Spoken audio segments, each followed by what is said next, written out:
जैन परंपरा में रत्नत्रय का महत्व बतलाया गया है। रत्नत्रय को मोक्ष का कारण कहा है, अनंत सुख का कारण कहा है, सिद्ध बनने का कारण कहा है। ऐसे रत्नत्रय में प्रथम रतन सम्यक दर्शन की चर्चा आती है और सम्यक दर्शन की जब भी चर्चा आती है तो सम्यक दर्शन के 8 अंगों की व्याख्या भी होती है। सम्यक दर्शन के 8 अंगों में एक प्रभावना अंग भी है। कौन सा अंग है? प्रभावना अंग। जिस प्रभावना अंग के बारे में कहा गया कि संसार में अज्ञानता फैली हुई है, उस अज्ञानता के कारण संसारी प्राणियों को धर्म का स्वरूप नहीं मालूम, धर्म का सच्चा स्वरूप वो नहीं जानते। इसलिए सम्यक दर्शन का प्रभावना अंग कहता है कि जिन शासन महात्मा प्रकाशः, जिनेंद्र भगवान के शासन का प्रकाश फैलाओ, लोगों को समझाओ, लोगों को बताओ। किसके बारे में?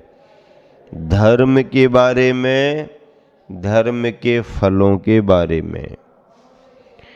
अधर्म के बारे में भी समझाओ कि क्या अधर्म है, और अधर्म करोगे तो उसका फल क्या मिलेगा ये भी बताओ।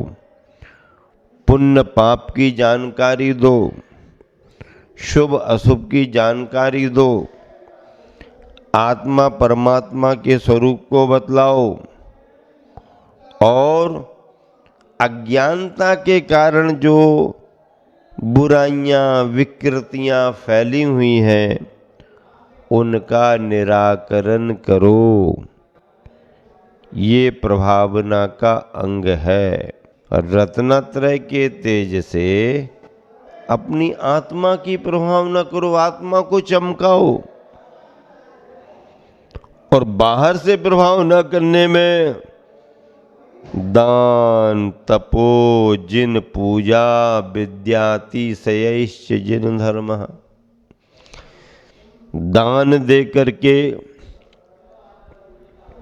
पूजा करके, तपस्चरण करके और विद्या का अतिशय यानी ज्ञान की प्रभावना फैला करके भी जिन शासन का विस्तार किया जाता है, इसी को सम्यक दर्शन का प्रभावना अंग कहते हैं। अपने गुरुवर आचार्य विद्यासागर जी महाराज का जीवन रत्नत्रय के तेज से अपनी आत्मा की प्रभावना करने वाला था, और उन्होंने जो तपस्चरण किया है,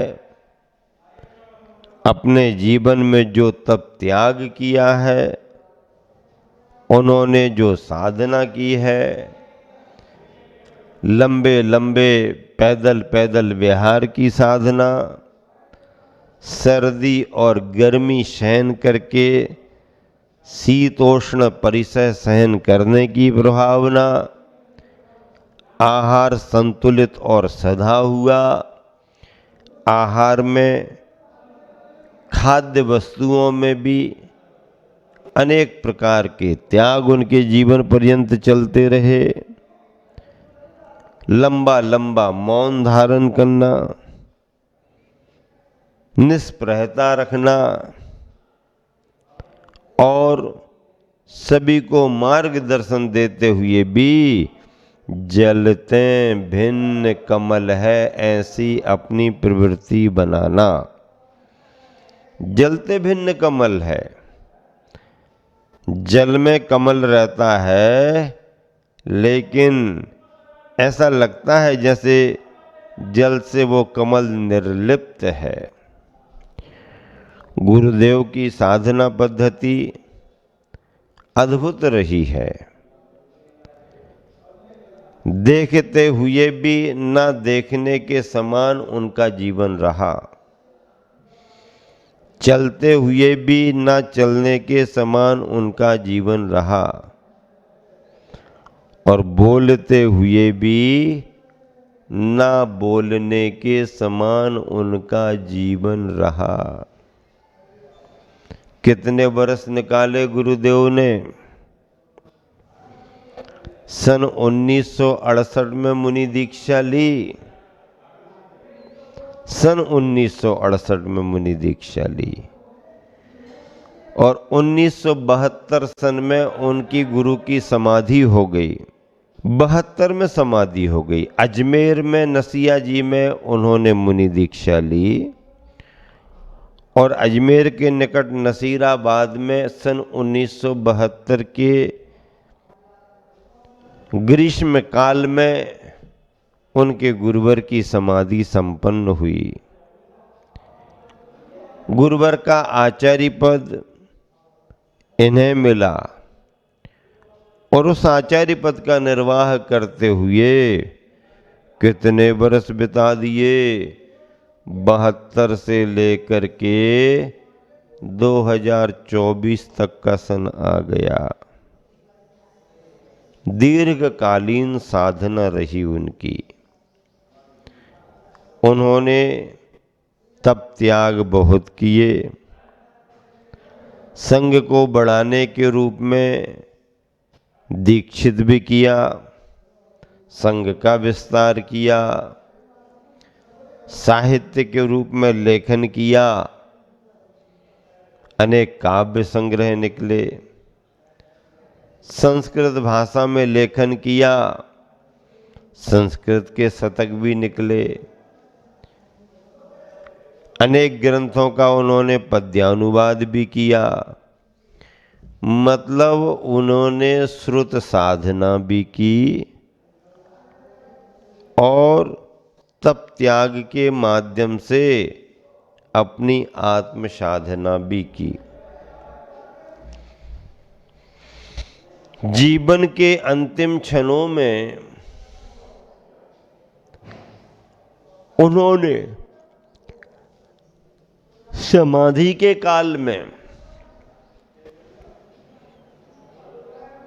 सब तरह से निष्पृहता रखते हुए जो आदर्श प्रस्तुत किया वह हमारे तुम्हारे सबके सामने है। 1 वर्ष होने को है। चंद्रगिरी डोंगरगढ़ में प्रथम समाधि स्मृति वर्ष पर आयोजन किया जा रहा है।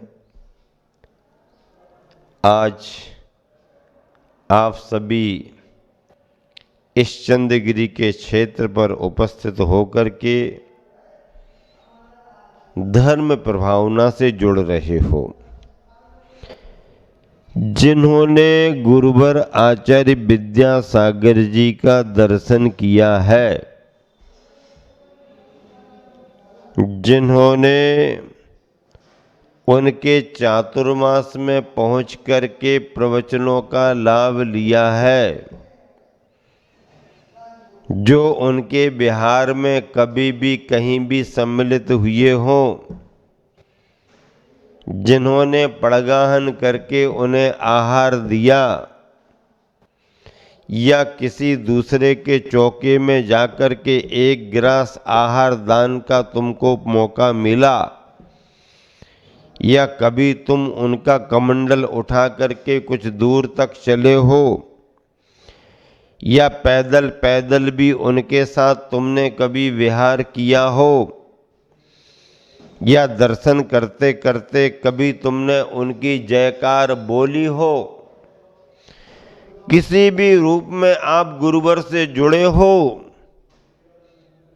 तो उस जुड़ने का मतलब ये है कि एक बार तुम्हारे लिए गुरुवर की समाधि स्थली पर मत्था टेकने के लिए आना चाहिए,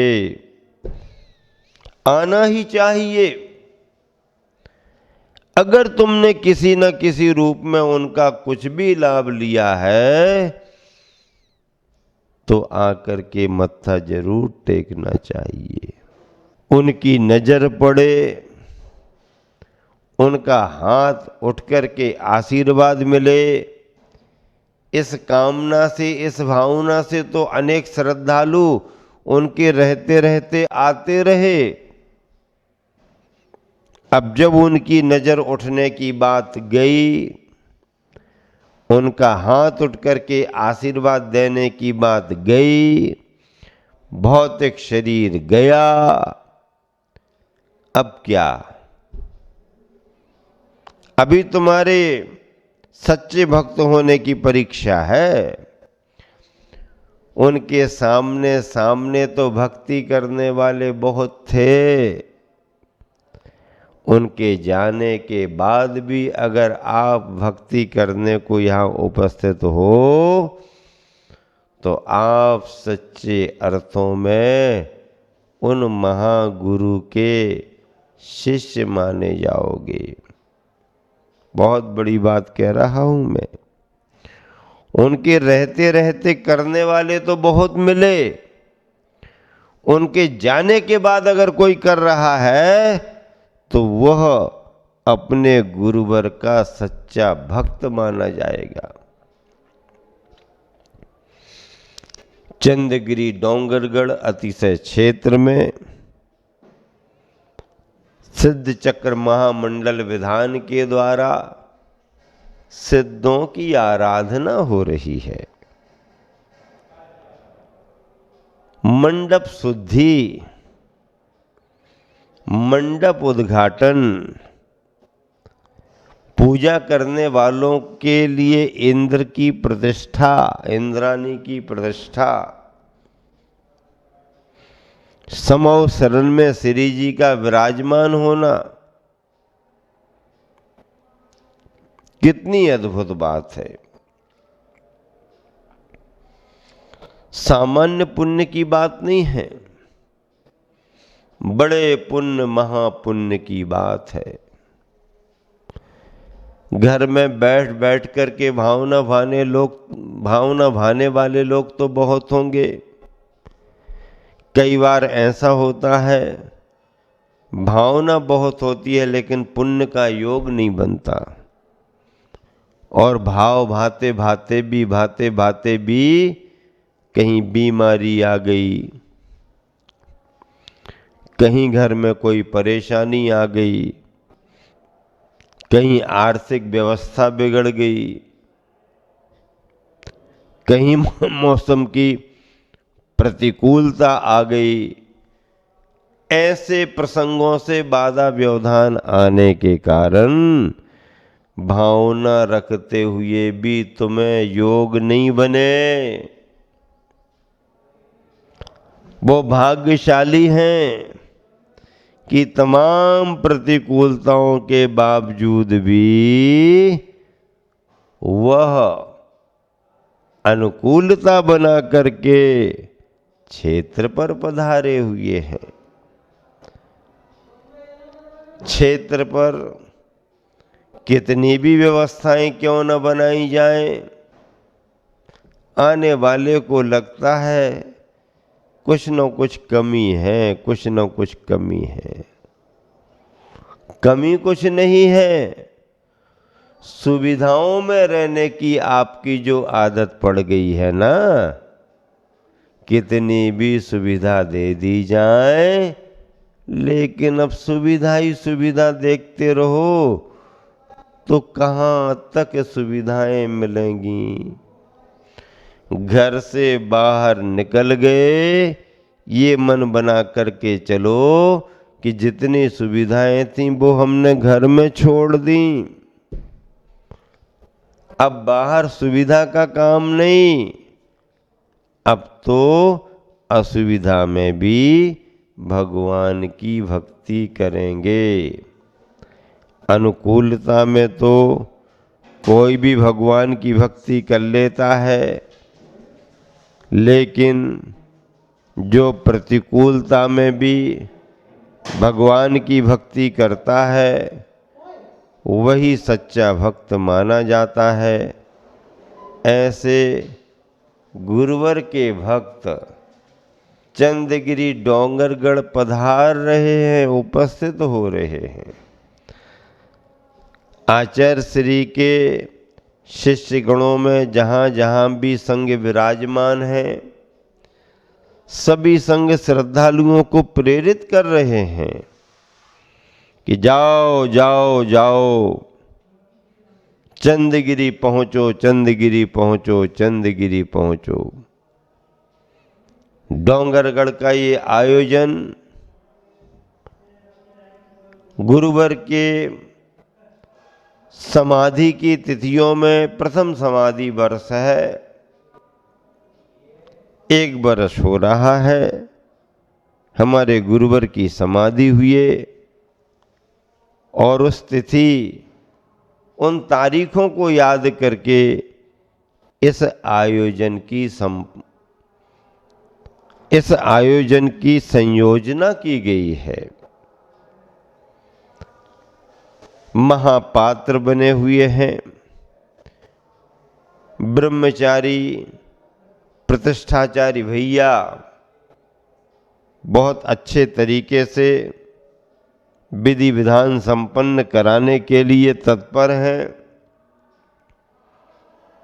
और दानदाता श्रद्धालुओं का उत्साह देखते ही बनता है। दीप प्रज्वलन ठाट बाट से हुआ, ध्वजारोहण ठाट बाट से हुआ, सारे मांगलिक अनुष्ठान ठाट बाट से हो रहे हैं। और अब विधान के रूप में सिद्धों की आराधना की जा रही है। सिद्ध कृतकृत्य हैं। सिद्ध तीनों प्रकार के कर्मों से रहित हैं। द्रव्य कर्म ज्ञानावरण आदि, भाव कर्म राग द्वेष आदि, और 9 कर्म शरीर से रहित। जहाँ पर तीनों प्रकार के कर्म नहीं है, ऐसे शुद्ध परमात्मा सिद्ध परमात्मा है। यह आत्मा की शुद्धता की सर्वोत्कृष्ट अवस्था है, सर्वोत्कृष्ट अवस्था है। इसलिए सिद्धों की आराधना के लिए आप चंद्रगिरी में सम्मिलित होकर के धर्म लाभ लें, और प्रतिदिन मध्याह्न काल में गुरुवर आचार्य विद्यासागर जी की महापूजा में आप द्रव्य सामग्री लेकर के पूजन के लिए सम्मिलित हों। यही आप सबके लिए संदेश है।